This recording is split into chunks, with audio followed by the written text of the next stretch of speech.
QUAKEWORLD. I haven't done Quake 3 quite a bit, actually. Huh? I think the game is overpowering the voice chat voice. 81% there. What are you trying to say, Clint?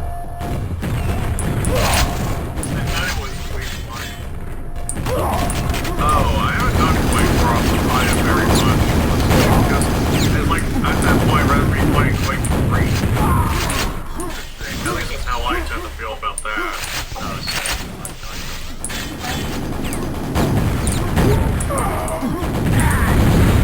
I forget, is Quake like even a free-to-play game or something? They made it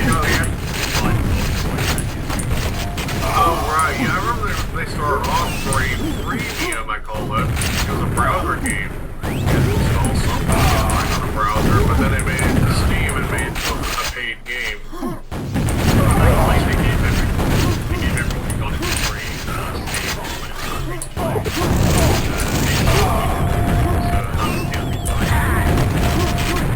Oh. I do think in regards to that, like, I feel like Quake 3 Remaster would probably be a better suit in terms of, like, people getting into Quake. Especially if they got people that bought Quake 3 Arena and let it sit out for a while. That's like, that tends to happen whenever they would get, like, an in-soft or remaster from Night Dive. So you get it for free for those who already own the game. Something that I don't usually see happen often from other companies. You guys like buy the remaster separately. Which maybe is you're like, why do I want to buy the same game again? Right. Which that's another problem with remasters at times. It's like you don't get it along free, I guess. And then there's Night Dive. Alright. My monitor's done. Hey, get my packets because I am not going. Alright.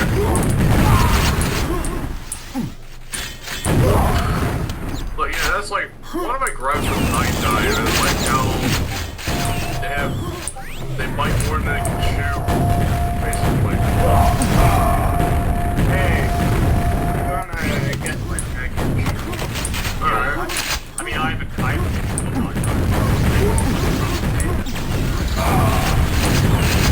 I feel like that's happened to me multiple times. Like, I had my fair share of criticism for Night Dive, and I wouldn't be surprised if people look at me as a Night Dive hater. But there's also people that are blind to Night Dive like mindless sheep, unfortunately. Instead of doing every single, instead of like taking things with, a more reasonable view, like, as I would tend to do, they just say, oh, everything is so authentic. It's so accurate to the original. And then you look at and then you got God damn. And then you got like Blood Fresh Apply, which is the most most of good. I can't even fathom how terrible. I can't even fathom how terrible it was compared to the DOS version, and like how poorly aged it was. It's so bad. And then on top of that, you got G-Man Lives being like, it is all clear back to the original. G-Man Lives? G-Man Lives? It was reverse engineered from the ground up in a rushed manner. Like, it just makes fucking Bill GDX look like the most accurate thing since, like, Windblood. Which that is very early into. Windblood was, like, done by, I guess, the same person that was doing Film Sharp, or also responsible for, like, reverse engineering and making TNF 2011 mapping possible. Partially thanks to this source code leak in 2001, particularly from October. Yeah, Ice Cold Duke, yeah, that's what we're talking about. That's the same person that did Windblood. It was a very, very early attempt at, I guess, making blood for Windows or something. Because we were at a time period where DOSBox was the only way to play blood at the time. Nowadays we got stuff like in blood and not blood. At least that's modern ways to play the game. Yeah, reverse engineering, yeah, before that. I feel like it was more so a recreation than anything, but that was like one of the earliest attempts for somebody to play blood on like Windows, and it was very, very frustrating. I don't even think it continued. Even then, the closest thing we even had to like a blood on Windows was like transfusion, basically blood for Quake. Server, can I get Quake? Oh, you can use it, yes, but I'm using more Easy Quake. Yeah, I'm using Easy Quake too. Oh yeah, there's also Blood Scene.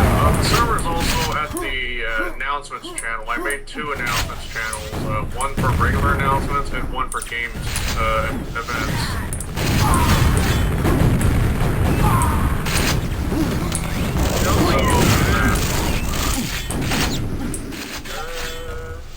What issue?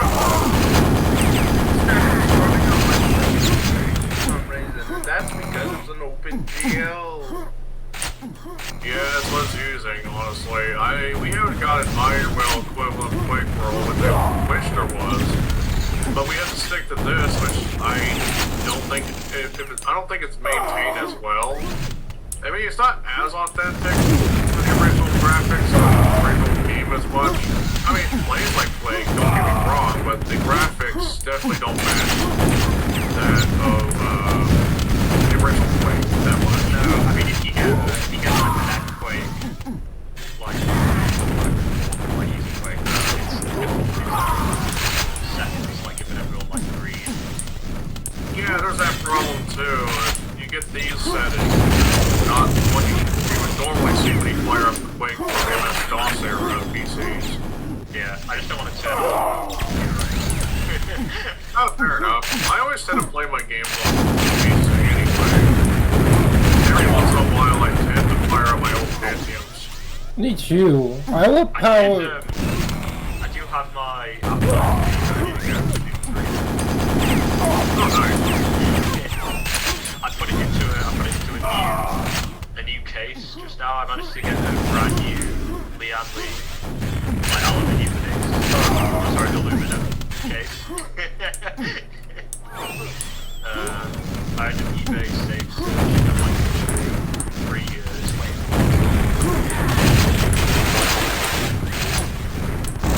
Right. It was in some horrible anachronistic like fractal case. Now it looks like 2003. There we go.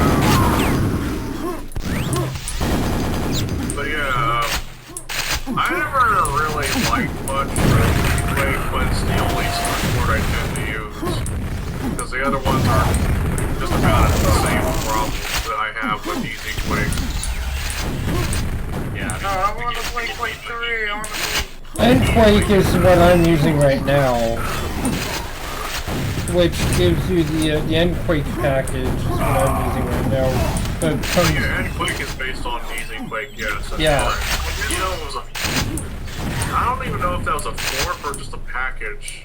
it's a package. Probably. Right, I just feel like it's more like a package that I was trying to get Quake installed quickly. That's probably how I view it. Yeah. Now, if there was like Iron Well Quake, I would definitely be using that instead. Yeah, make Probably, I don't chocolate think it's been Quake. made yet. I want chocolate Iron Well's Quake. definitely promising as a Quake client. I want chocolate Quake to do like QUAKEWORLD support.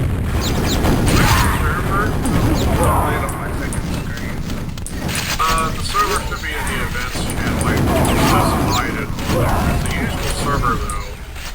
I was originally going to set up my own server for it, but I didn't have the time to do so. I was doing other things. But but I'll probably get to it eventually. But luckily there is Dravenor's server we can go to. For the time being.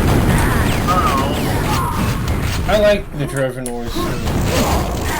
Oh yeah, it's definitely the go-to server we tend to go to play when it comes to QUAKEWORLD events.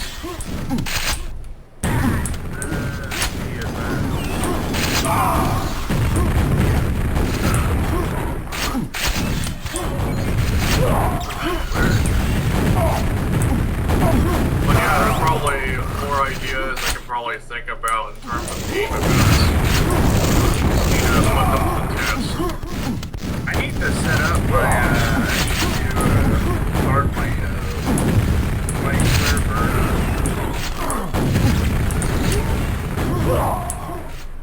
Right. I know Brooke suggested that I start, putting together a Counter-Strike server. I guess because he's probably nostalgic for the time that I was playing at my server like months ago, but the certain person that runs the server is no longer with us due to some falling outs, which I'm not going to get into, but yeah. Well, let's just say that this guy was not. What's a prick? He was a sheepistic at jackass.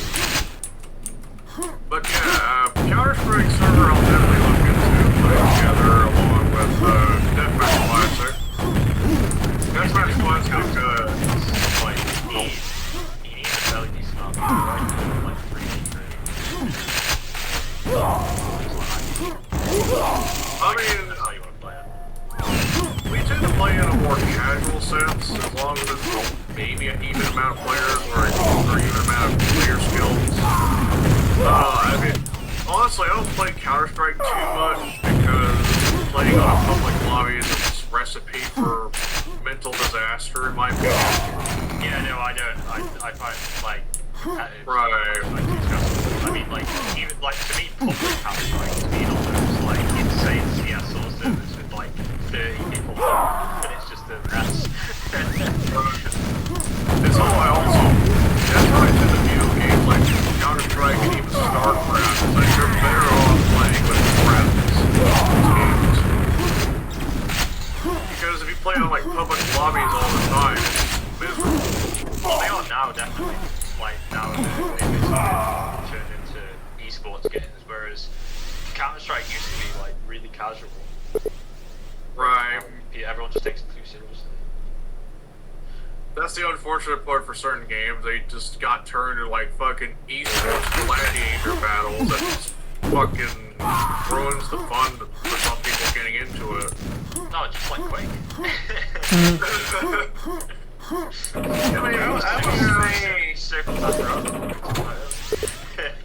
I will say, like a lot of modern games, except for Splitgate. Like Splitgate, was the most fun I had with modern games. I don't know what was the last game that I had the most multiplayer fun out of. I mean, Overwatch 2 is like the latest game I ever played that is multiplayer, but the thing is I wasn't too fond of it because I'm not too into hero shooters. It's one thing getting into something like Team Fortress 2, but Overwatch just feels meh in comparison, despite being somewhat similar to TF2. And it also hurts that there's not really much add-on support, whereas TF2 has that, so why would I want to play Overwatch when I can play like Team Fortress 2? Well, Overwatch to me always felt like TF2, like the edges sounded off, like mechanical stuff isn't there anymore. Like the rocket jumps and like the skill, even press the view is like the classics. I guess it kind of simplifies things, but problem is, I guess what turned me off from it was like the lack of add-on support, whereas TF2 tends to have that support too. No, to be fair, it's kind of expected. Most of the modern games I've seen so far pretty much neglected the idea of mod support and heavily rely on like DLCs and shit. But the thing is, there's a reason why modding is well appreciated. It's what hires developers.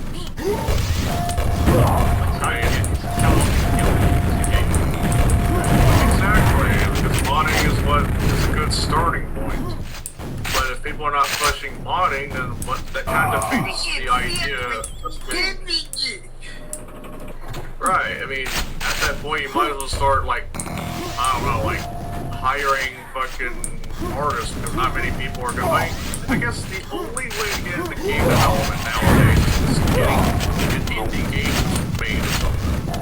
Just see all it's not people do this like degrees and they learn how to skill the Right, or that too. So I feel like it's a hit or miss too as well. Like you only have some people that are so inexperienced and don't know what the heck they're doing all the time. Instead of people that were really passionate about things, that they ended up knowing what they're doing. So that's like a recurring problem I see about, you know, whenever games like reboots of classic games tend to happen as come from people who don't know too well about what made the games great. I can probably start saying that about the Doom reboots because here's the thing. There's some things that they end up missing that made Doom what it is. The multiplayer scene, at least, as well. Like, Doom was what populated Deathmatches. At least alongside there's a reason why like Doom 2016 still included Deathmatch, and it's because the people that worked on Doom 2016 it was still like Tim Willits, like a lot of the guys who did it like forever. They all left in like he left in 2019, so by the time it gets to Eternal entirely blew on. Well, they had Kevin Cloud, right? But I think he's like an archetype. So, well, to be fair, I heard that in 2016 development went to another company who was responsible for like Halo Master Chief Collection. that was the multiplayer. Right, the multiplayer counterpart, yes.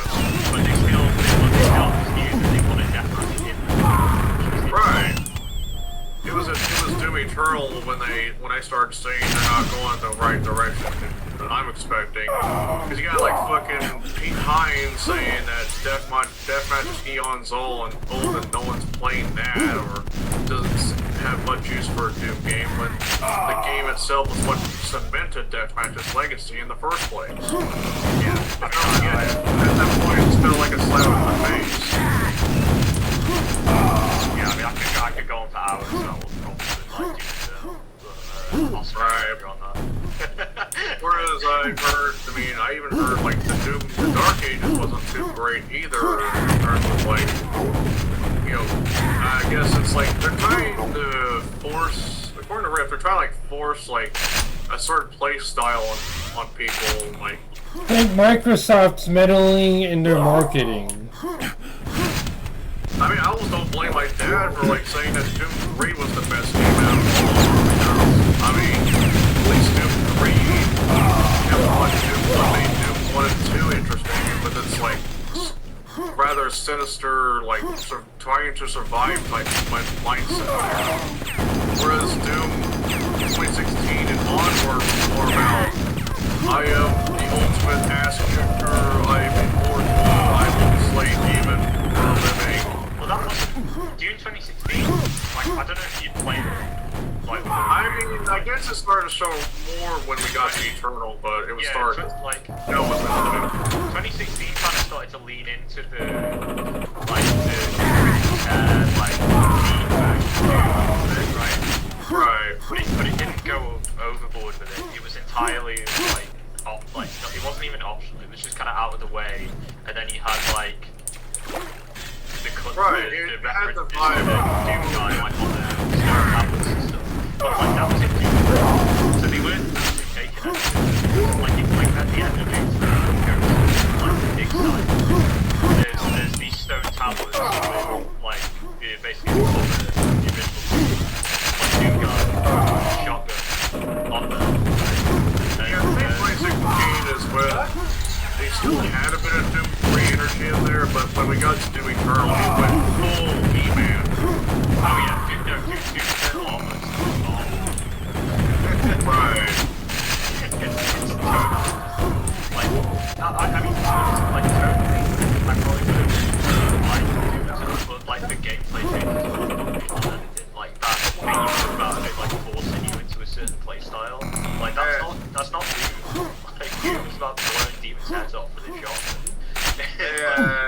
I'm gonna return, alright? Okay. But yeah, it was more about surviving hell, whereas like, whatever we got now is more about Marvel's Doom. Yeah, yeah, it's got so real. Oh yeah, for sure. I can see And I just found out that party inspiration according to like fucking what's his name? Marty Brad, Hugo Mark, yeah, Hugo Mark. Get this. My Little Mermaid was considered an inspiration for some of the shit we've been getting about Doom. I shit you not, it's been a lot of articles. I mean, I could tell that like Pacific Rim is definitely the new one. I mean, I heard about Pacific Rim, yeah. I mean, Hugo Mark was like a art guy.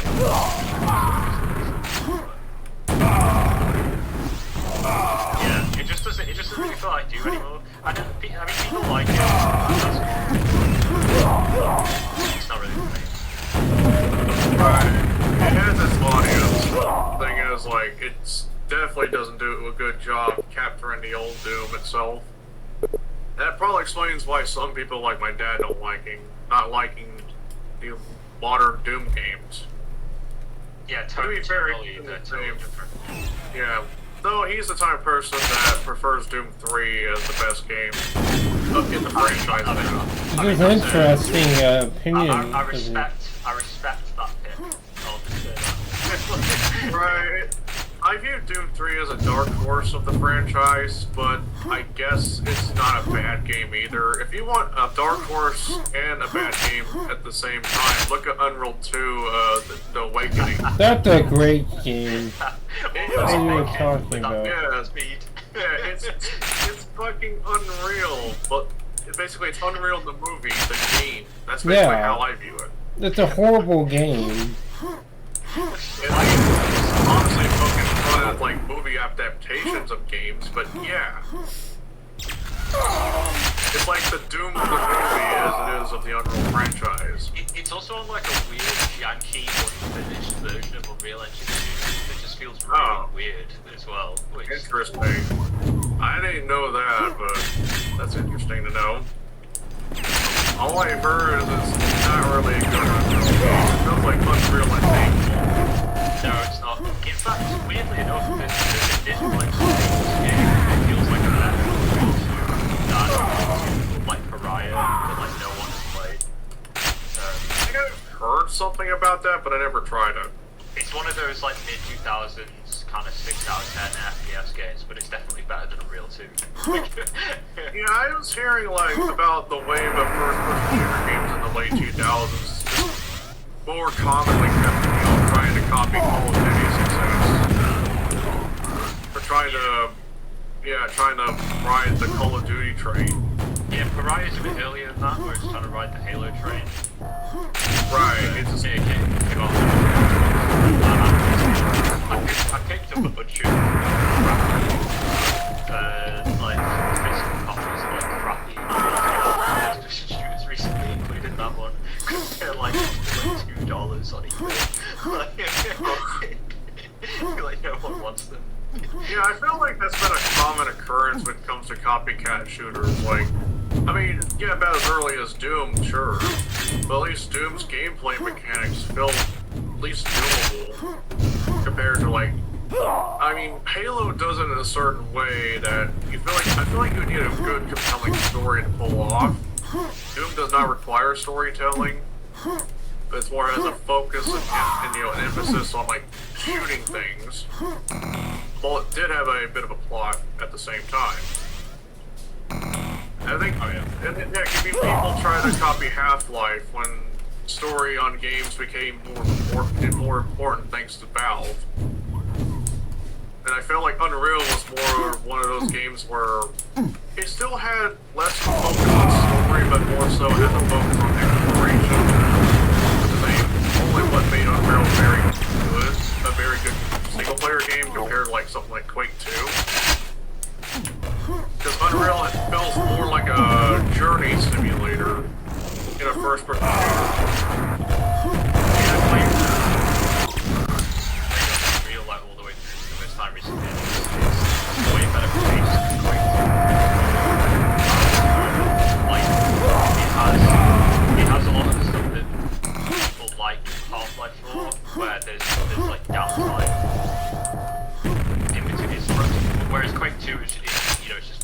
combat for like 6 hours with like metal music playing in the background. But that, it gets I feel like, yeah, Quake 2 kind of also suffers from some of the features that Unreal almost had actually, like a hub system that does lead to some backtracking and a little bit of confusion for newcomers. Thankfully, the Kex version introduces like some compass because they are probably aware about how confusing it tends to get trying to progress the game. Last time I did a playthrough, last time I did a playthrough of Quake 2, the original, the only time I got so confused and lost was like towards the near end of the game, like in the upper and lower palace levels. I remember one time when I was playing in the street, I got lost for ages on the bits early on where you have to get like batteries. You have to go through like it's like literally like the third level. You go through the train station bit to get like batteries to power something up, and one of them is really easy to miss, and I just figure out where the damn thing was that I lost. Because it's like in a dark corner in one of the rooms. You don't see it. Like everything else in Right. Quake 2 was also probably developed around the time when 3D accelerators were not being pushed out too much yet, or becoming too standardized for games. Funny enough, Quake 2's art style does look like a soupy mess in terms of detail. But at the same time, when Unreal was being developed, about as early as like 1994, 95, and 96, predating the whole fucking 3D acceleration craze, you know, the models they were using were definitely more higher fidelity than, say, fucking Quake 2's. I can see why people were so hyped up when they saw Unreal in '96, because it almost looked like as if it were a better Quake. Well, I mean, it kind of gives off Quake vibes, but it almost looked like it could have been Quake 1.5 if you think about it. Of course, Quake 2 did come out, and then Unreal had it shifted to a more interesting, unique approach in terms of its direction. Yeah, that's why we got the real. Yeah. It's just a really cool journey to these like really interesting landscapes, even if at some points you don't really know why you're even there. It's just this straight shot to the end, but it's a very pretty. It's very right. It does focus a lot on its vibe and its environments. Oh, and the music is just... Oh yeah, the music also adds on to it too.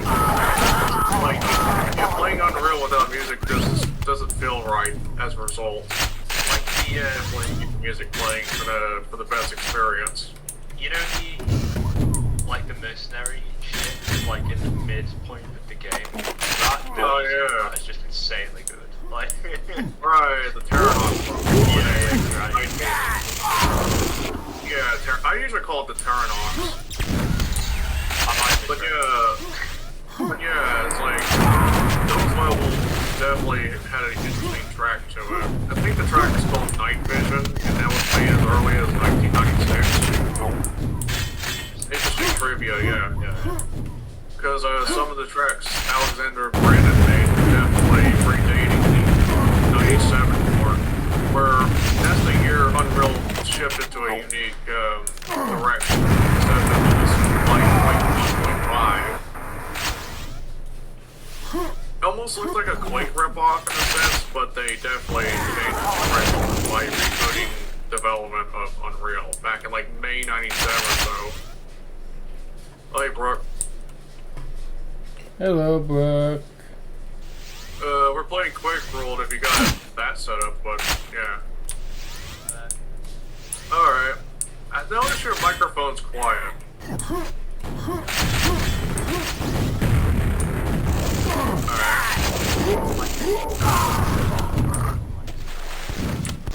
My previous microphone was like 2021, and it recently crapped out on me, like, I guess days ago. That's probably why I got a better microphone anyway. It's a dynamic microphone.